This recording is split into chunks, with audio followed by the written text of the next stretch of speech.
Welcome back to this last video that will hopefully enable you to tackle all of these different questions in a Greenfoot task.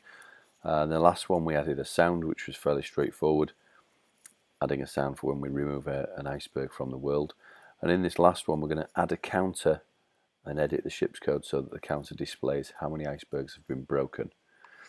So if we look at what's already supplied in the editor, this is the counter class, and this will show us where or what will be displayed. So 0 will be displayed in white text on a black background, and there's a method in the counter class called bump count that takes in an integer variable, and that will add 1 to or add whatever we send to it, as long as it's a whole number, to the variable total count, and then it will update the image on the screen to include the score, as it were, in the top left hand corner. So we know we've got this bump count method we can use, and we know we've got a counter,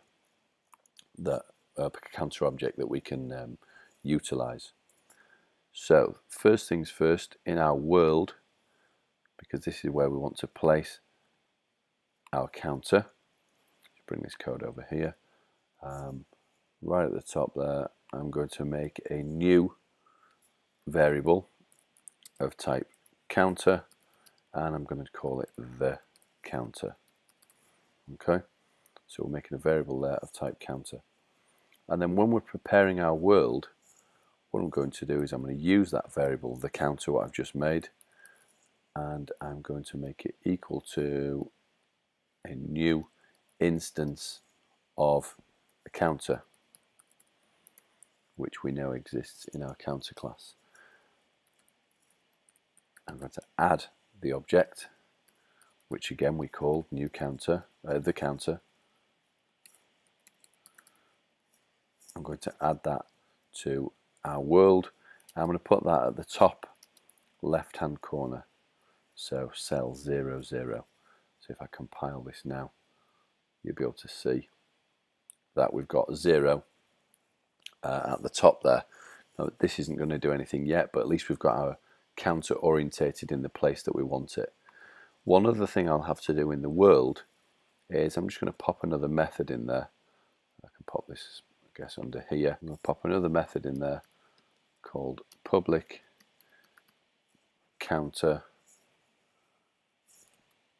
get counter, and that will allow me to grab that counter, and all I want to do is return the variable the counter.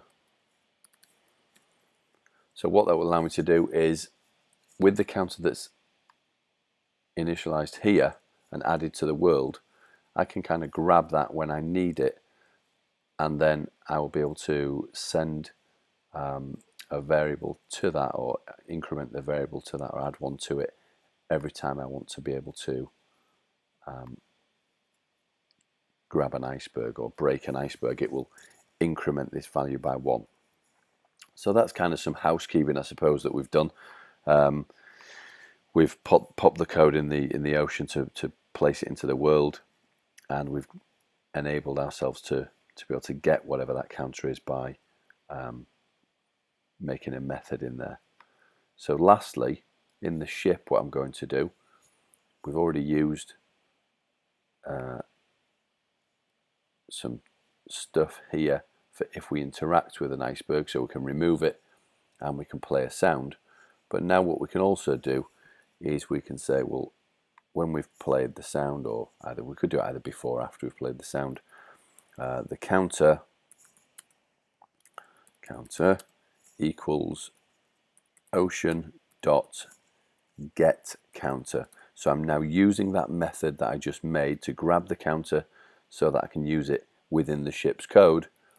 And then what I'm going to do is I'm going to use the method that exists within that for the bump count, and I'm just going to send it 1,